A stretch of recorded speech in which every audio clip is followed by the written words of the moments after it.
Former Vice President Joe Biden came under fire on Wednesday after invoking his working relationships with two segregationist senators in the 1970s as an example of bygone civility in the Senate.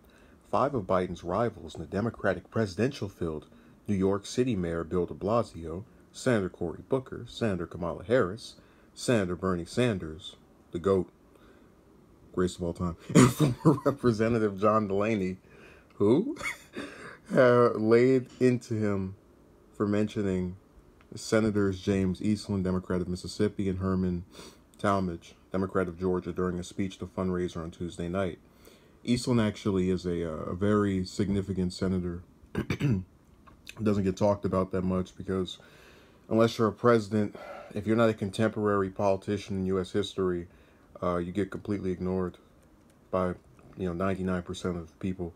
Anyways, in his remarks, Biden sought to rebuff criticism of his centrist-minded politics from some in his party's liberal wing.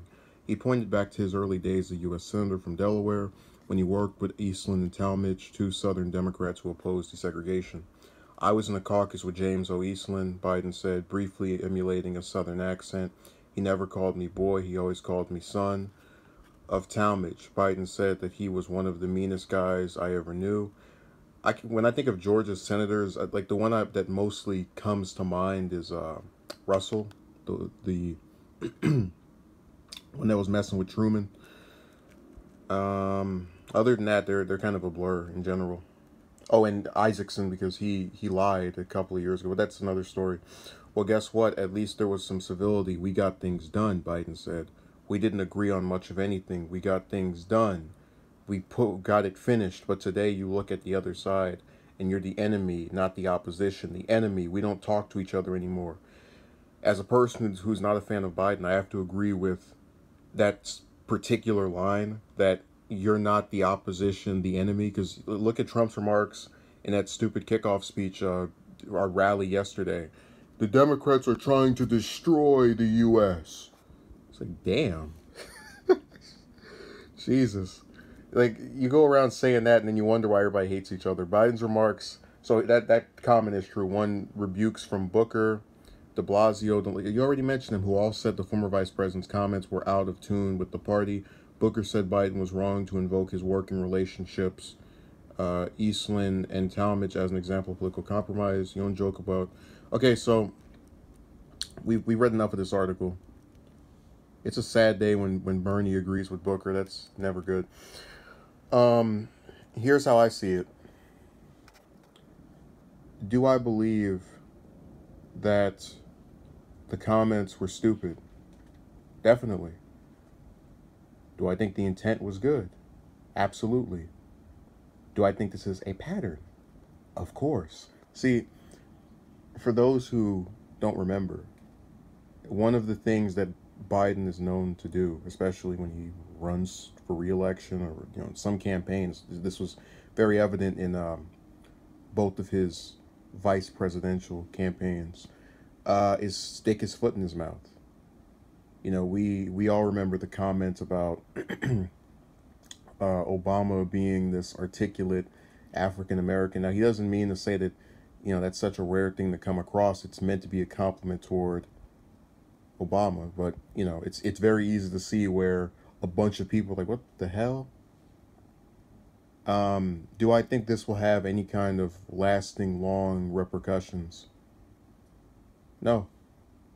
I think the best way to get him to, if you're so disgusted by this comment, you should be disgusted by the positions of the person who said it as well. So the best way to actually replicate that, disdain for him that, in a lot of instances is rightfully earned, and we've talked about his record before on here, is to simply go after him for political views and perspectives. I'm so annoyed by the fact that it seems like these politicians who have, records, right?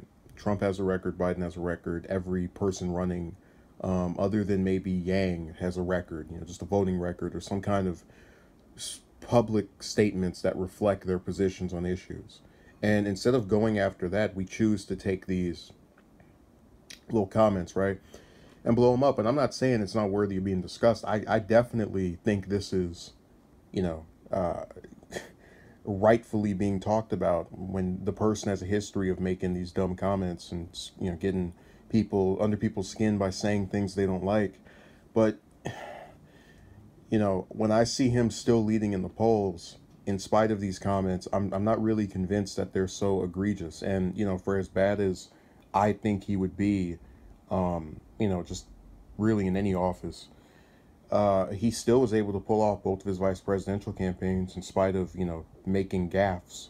So, you know, a lot of the people who are expressing the disdain and outrage, you know, let's just call it what it is, have reason to, because they're running against him. And a lot of the people who are kind of just chugging along and not really getting that offended, like myself, are just not as offended by his comments because we're so disgusted by his record.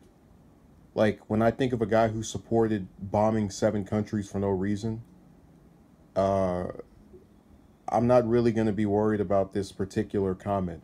That doesn't stop me from thinking it's stupid. It's not a priority. So, make of it what you will.